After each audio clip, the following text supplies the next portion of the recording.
प्रणिती शिंदे यांच्या विरोधामध्ये जे उमेदवार उभे आहेत ते तर इथले नाही, तर तसं मी ऐकलं.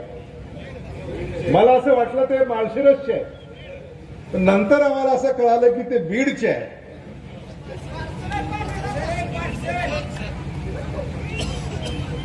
आणि म्हणून हे बीडचं पार्सल चुकून सोलापूरला आलेलं आहे. त्यामुळं हे बीडचं पार्सल जे चुकून सोलापूरला आलेलं आहे त्याला परत बीडला पाठवून द्या.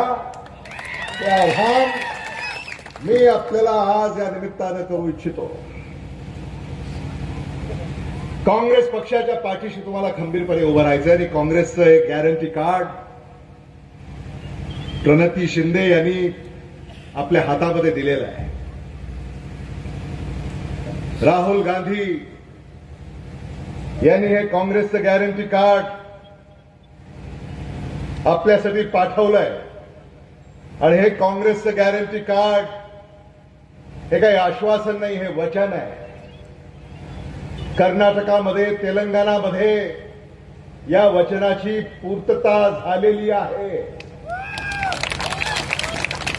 भारतामध्ये जेव्हा इंडिया आघाडीचं सरकार 4 जूनला निवडून येईल तेव्हा सोलापूरमधून हे गॅरंटी कार्ड घेऊन आपल्या लाडक्या खासदार प्रणिती शिंदे या दिल्लीला गेल्या पाहिजेत, तर याची अंमलबजावणी सुरू झाली पाहिजे.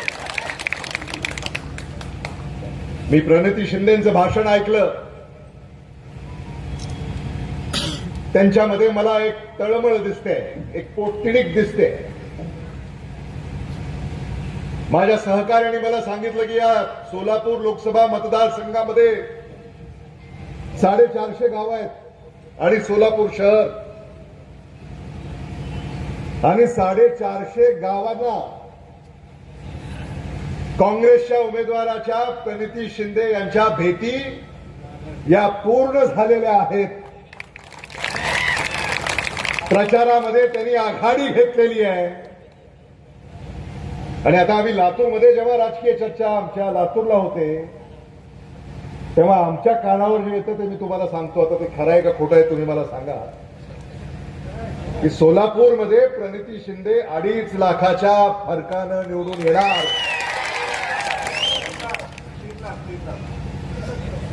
हा, मी कासेगावचे धरले नव्हते, त्यामुळं 3 लाखाच्या फरकानं प्रणिती शिंदे यांना आपल्याला निवडून द्यायचं आहे. मी सतेज पाटलांना सांगत होतो की प्रणिती शिंदे आणि आम्ही एकदाच विधानसभेमध्ये गेलो. मला आठवत आहे आदरणीय विलासराव देशमुख साहेब आणि आदरणीय सुशील कुमार शिंदे साहेब दिल्लीमध्ये होते आणि आमचं तिकीट काही जाहीर होत नव्हतं, म्हणजे माझं आणि प्रणिती यांचं. अगदी शेवटच्या घटकेला चर्चा सुरू होती, आपल्याला आठवत असेल.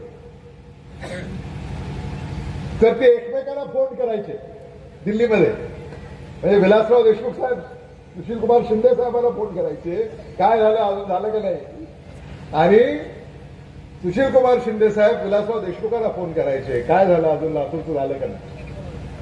कारण ते दोघंही दिल्लीला गेले होते. आणि त्याच्यानंतर सोलापूरमधून विधानसभेला कोणाला तिकीट मिळेल, लातूरमधून विधानसभेला कोणाला तिकीट मिळेल.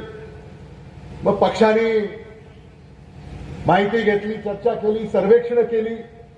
आणि तेव्हा त्या सर्वेक्षणामध्ये लातूरमधून मी निवडून येईन अशी खात्री पक्षाला पटल्यानंतर आणि सोलापूरमधून भगीरथ भालके ह्या सगळ्या याच्यामधून प्रक्रियेतून जावं लागतं आपल्याला. म्हणजे मलाही जावं लागलं, सतेज पाटलांनाही जावं लागलं, प्रणिती शिंदेलाही जावं लागलं. तेव्हा खात्री पटल्यानंतर मग पहाटे 2ला झी 24 तासवर बातमी आली, सोलापूरमधून प्रणिती शिंदे, लातूरमधून अमित देशमुख यांना तिकीट जाहीर झालं. आणि मग आम्ही आमच्या राजकीय प्रवासाला सुरुवात केली. आणि मी सतेज पाटलांना सांगत होतो की आता प्रणिती शिंदे आपल्या अगोदर दिल्लीला पोहोचताय, आपण अजून इथेच आहोत, लातूर आणि कोल्हापूर. आणि म्हणून प्रणिती शिंदे यांना दिल्लीमध्ये पाठवणाऱ्या मतदारांचं मी कौतुक करू इच्छितो, त्यांचे आभार व्यक्त करू इच्छितो. एक प्रामाणिक, कर्तबगार, निष्ठावंत, निर्भीड अशा उमेदवार प्रणिती शिंदे यांच्या माध्यमातून आपल्याला लाभलेले आहेत. किती महिला उभ्या राहतात राजकारणामध्ये? या भारत देशामध्ये बोटावर मोजण्या इतक्या महिला लोकसभेच्या निवडणुकीच्या रिंगणामध्ये उभ्या राहतात. आणि खरं म्हणजे या सोलापूरच्या लेकीला सलाम आहे की या भारत सरकारच्या, भारतीय जनता पक्षाच्या विरोधामध्ये त्या लढा देत आहेत आणि तुम्ही त्यांची साथ देताय. याबद्दल तुम्हालाही सलाम या निमित्ताने मी करू इच्छितो. हे मला विनम्रपणे आपल्या पुढे मांडावंसं वाटतं. खूप बोलण्यासारखं आहे, पण मी आपला अधिक वेळ घेणार नाही. 8:30 वाजलेले आहेत. आणखी एक सभा सोलापूर शहरामध्ये ऐलान